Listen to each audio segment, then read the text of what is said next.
Le fait qu'il y ait deux familles d'Italiens à Campagnole, sans compter le brave Gustavo, qui est une pièce rapportée plus récente, car sa mère vivait encore récemment près de Gênes, me permet d'aborder un sujet extrêmement irritant quand on parle d'immigration, celui de la France, terre d'immigration depuis toujours. Et je ne parle même pas des cinglés qui vous expliquent que le royaume des Francs est une invention moderne. Non, je ne vous parle pas de la thèse qui est restée obligatoire pendant 20 ou 30 ans, grossièrement les années Mitterrand, thèse selon laquelle les Portugais et les Italiens, eux aussi, étaient mal vus avec le brassage d'avant et d'après-guerre, donc rien de nouveau. Les mineurs polonais installés dans les années 20, les Hongrois qui ont fui les chars russes en ont bavé aussi, les Tchèques qui ont fui le printemps de Prague, tout ça c'était des migrants aussi, nous dit-on, et ils ont eu les mêmes problèmes que les autres et ils sont devenus français quand même. On peut citer Yves Montand, qui s'appelait Yves Olivier, et qui nous a seriné pendant des décennies que sans la libre circulation, il serait jamais devenu une vedette à Paris. Aznavour nous a fait le coup aussi récemment, il nous parle de son intégration réussie. C'est vrai qu'il est très bien intégré, puisqu'il s'est même intégré en Suisse, c'est vous dire. Et toute la gauche reprend sans arrêt cet argument obligatoire en nous disant, vous voyez bien que l'intégration finit toujours par se faire. En fait, ce qu'on voit surtout, c'est qu'il n'y a aucun rapport avec ce que nous vivons en ce moment, et que même si les Polonais ont été regardés avec dédain en 1920 dans les corons, ils ne posaient pas les mêmes problèmes, c'est-à-dire qu'ils en posaient beaucoup moins que qui? Que les immigrants d'aujourd'hui. On voit bien que les chansons favorites des nouveaux immigrants, ceux d'aujourd'hui, ne sont pas précisément du genre à bicyclette avec Paulette ou j'habite seul avec maman dans un très vieil appartement.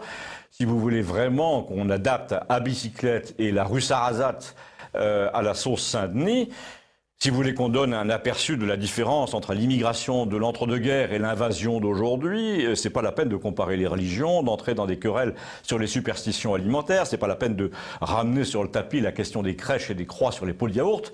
On n'a qu'à reprendre ces deux chansons, À bicyclette d'Yves Montand ou Paulette, la fille du facteur, et seule avec sa petite jupette au milieu de 4 garçons qui n'osent pas, une situation que l'on retrouve chez Maupassant, chez Gérard de Nerval, chez Marcel Proust, enfin chez tout le monde dans la littérature et la poésie européenne. Où je veux en venir, si nous appliquions les nouvelles modes, fini la poésie, Paulette s'expose à une tournante parce qu'elle est indécente. On va lui faire passer l'envie d'aguicher les garçons. Quant à la chanson d'Aznavour là sur l'homosexuel qui habite seul avec sa mère rue Sarrazate, les nouveaux Français lui feraient volontiers rentrer ses jérémiades dans le gosier et au lieu des regarder dédaigneux dont parle la chanson, le personnage risque carrément sa vie pour ses mœurs au nom d'une morale d'importation. Il risque d'être saigné au bord du chemin pour n'avoir pas aimé qui il fallait et préférer le débardeur à la dentelle.